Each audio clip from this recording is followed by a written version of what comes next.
It's hard to take you seriously right now. What are you talking about? I'm going to wear these every fucking day. I forgot you had them on, literally.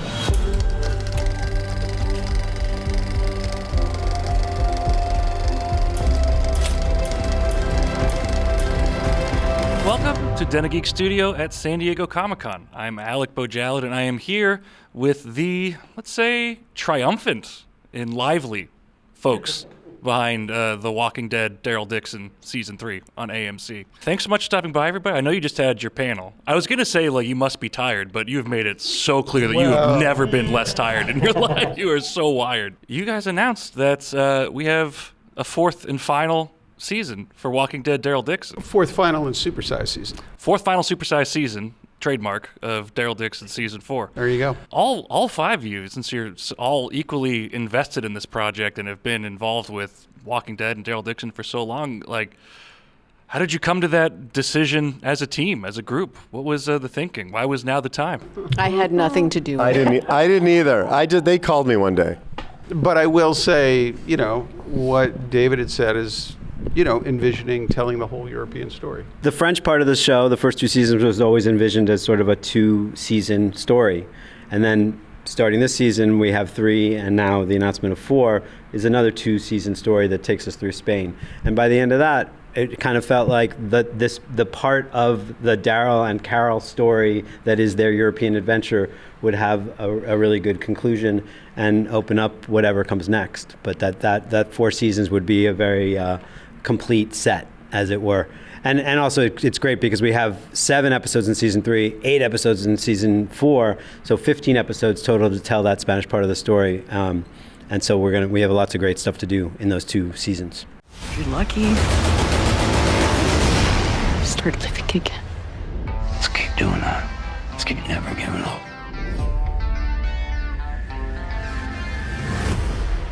Norman and Melissa, I gotta say, having a gig where you get to travel to France and Spain and go to some of the most astonishingly beautiful locations I've ever seen on screen in some lovely cities, in addition to, the work, the job, seems real solid. What was it like working in Spain this year? What was the most exciting part of tracking Daryl and Carol's arc there? Just an amazing experience. Working with the local people, the crew, and the cast, local actors or actors from Spain. Just really an amazing experience when you stop to think about, like, how did I get here? How did we get this far to become a part of something all the way over here and make it part of the story? And I don't know, you don't take anything for granted. I certainly don't, and it's just been an amazing experience to see these characters come so far. There's a real passion in Spain. Like, France has its own energy, and there's a passion there, but it's, we were purple, we were velvet, castles. It was that Spain is it's like a Western. And the crew and the cast, there's a real Spanish fire to them that you can see on and same with the crew too. Everybody, it was 100 plus every single day, like A+, like everyone's super thrilled to be there, and you can feel the passion in the show. It's wild because one of the first things you do when you start working on a TV show like this is you do location scouts to pick where you're going to shoot. That's one of the most exciting parts of being in France or in Spain is you get to, when we shot in Mont Saint Michel, I remember hearing about it, reading about it when I was a kid, and you're in the bus and you're heading there. So we've been very fortunate to be able to not only experience these amazing locations all over Europe, but to work there and to be a part of it and sort of then put, our spin on it.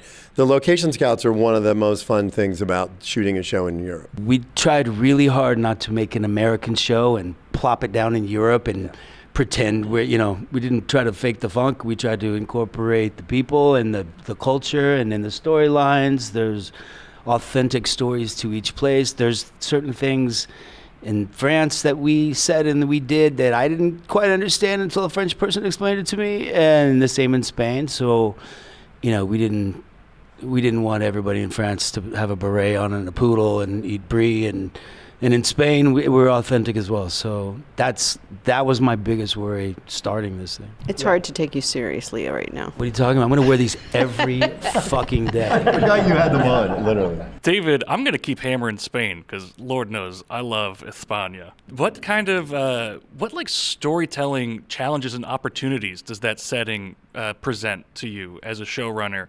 And in particular, like what kind of creative things you get to do with it? I don't want to spoil it, but the opening credits are very Spanish and very fun. Oh, cool. I'm glad you like them. Yeah. One of the funnest parts of this show has been saying, okay, we're gonna go to Spain and let's learn about Spain and see how we can play the apocalypse through that Spanish prism and what exists in Spain culturally, historically, geographically, all those things that then inform our story and that we can build stories out of and inject these guys into as characters, and that's what makes the show distinctive, I think. And it worked in France and it's worked in Spain so far.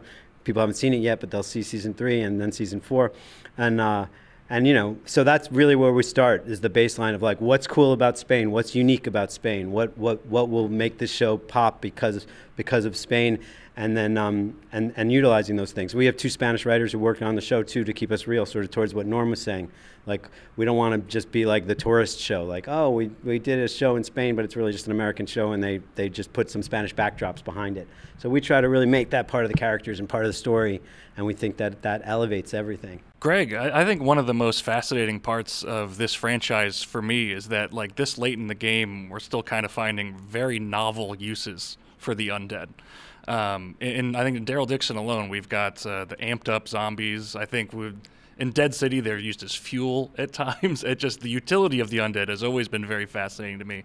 Is there a use for zombies in this season of Daryl Dixon that you're particularly proud of, or just a particular zombie design even? Yeah, I mean, you know, there's a great moment in the trailer where we see a flaming cannonball of zombies come over the wall and explode against a truck. And then, of course, once it hits, the zombies get up and start walking around. So, you know, look, the trick always is making sure that you're not just doing a gag for the sake of doing a gag, but it all has to be inherent in the story. And that's something that Scott and I have been working on for years. And with David, you know, when I came on to Daryl Dixon at the beginning was, you know, we want to keep it fresh. We want to keep the walkers, you know, the Ampers in season 1 and 2 were really a lot of fun because they were different. And we were able to do a lot of unique stuff, and we keep changing it up. One of my favorite things is if we can come up with something that I can then say to Greg, and he's like, oh, that's cool. We haven't done that before. Like, that's like a litmus test, you know, and we've been able to do that a few times. And that to me, you know, after 15 years of Walking Dead, if we can still do that, then we're doing our work. And but that's usually like, we come up with something in the room, and then I'm like, hey, Greg, what about this? And if Greg's like, oh, that could be cool, then I know we're on the right track. And a lot of the times, as you say, with story, the landscape, the history, the country kind of gives you some directions in that. And Yeah, I thought that was definitely. pretty cool. I think we should have some zombie jello. Care to elaborate? That's a new... Well, it speaks for itself. Zombie jello. Yeah, I mean, we're obviously talking about That's the a new fat of utility the for zombie zombies. rendered into a dessert. Yes. Gelatin. Yeah. One thing I've always really appreciated about Daryl and Carol as characters is the other people's reaction to them on the show, that it's always so apparent to even people that they've just met. They're like, oh, these are people who are not to be trifled with, or like they are of use somehow. Are you aware of projecting that when you're performing, or is that just something that comes along with playing these characters for so long? It must be something that by now is just sort of innately built in, because certainly not a thing that I'd go out of my way to project. I go out of my way to project. No, I think that's part of their power, is that one comes off, it's like a good cop, bad cop sort of situation. And, you know, Carol always does stuff. She smiles to your face and says hello, and then like burns your house down. And Daryl's like, what are you looking at? So it's kind of a good cop, bad cop situation. But, I mean, there are certain aspects of Daryl that I am more conscious of. They're not in that realm. Yeah, I mean, I've spent a lot of time with this character, and I you know, there's certain relationship type things. I won't jump into a relationship on the show because I don't think he's the type of guy that would jump into a relationship. I think he's more like a penguin. You know what I mean? Like if he goes there, he'll be there forever. But there's certain things like that I'm conscious of, but not so much that. But I think that's the good cop, bad cop is part of our thing. Norman, for you, this is also on the heels of a very successful launch of Death Stranding 2. Those Kojima fans and Walking Dead fans, I feel like, are two very passionate bunches. Have you noticed, how do people react to you when they see you in public? Can you tell if they recognize you from Walking Dead or Death Stranding, and what's the differentiation like? I was lucky enough to be part of a couple of things that have that sort of cult-like following. It used to be Boondock Saints, and those guys will just run and tackle you on the floor. It's different. I've kind of got lucky that I've been part of those things. And he's a really big fan of Walking Dead. So he's been to set a couple of times. He's been on Daryl Dixon. He came and visited us in France. They kind of blend over a little bit. The fact that zombies have regional names seems like it has to be a creative gift that keeps on giving. Are those like the most fun days in production where we have to decide what a zombie in the UK is called versus Spain? That's sort of something that starts in the writer's room, on this show especially because we were going so far.